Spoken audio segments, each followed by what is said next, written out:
people kind of have this progression where they kind of start in a Reformed Baptist circle. If they're past college age and they were burned in church, that's where they start. And that might be right doctrinally. I'm still wrestling with that. But then it burns you because you can't keep it because it is crushing. And according to Calvin, we should be getting better and better and better, the idea of progressive sanctification. Despite guys like King Solomon dying in idolatry and having 999 other women he sleeps with that are not his wife and still being saved. And so it crushes you. And so then you go Luther because you're like, there's grace here and God, it's all what God has done for me. And the law's not something I'm supposed to be able to keep. It's supposed to crush me. And then that's still within the Western tradition, though. And so it's still judicial. So there's still penal substitutionary atonement and guilt and sin and condemnation. So then people go Greek Orthodox and they just kind of throw all that judicial stuff out the window. And then they become an atheist. So I'm really just kind of step 2 on this progression. And hopefully I don't go any further than that because I don't think the last 2 steps are helpful. But I think the first 2 steps are helpful. So anyway. Is that inevitable? I don't think it's inevitable. I've heard a Lutheran theologian actually who has a great quote where he says, you either embrace Luther, you go Greek Orthodox, or you become an atheist. Those are your only practical options because one will crush you.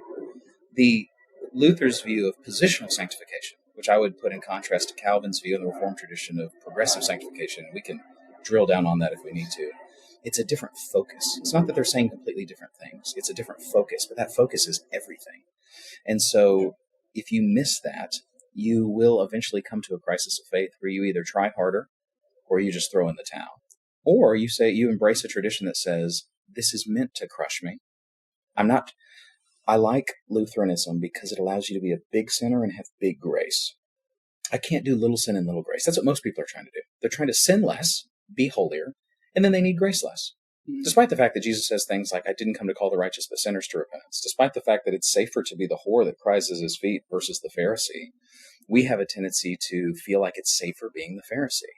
And so there's a lot of peace that comes with being a big sinner, but knowing that you have a God that has big grace. So where I'm at is either I can be a big sinner and God can just be super freaking gracious, or I can go to hell, but I can't do the legalism that I've done most of my life. Now, to be fair, this is not a fair caveat because I'm still more within that Reformed Baptist camp.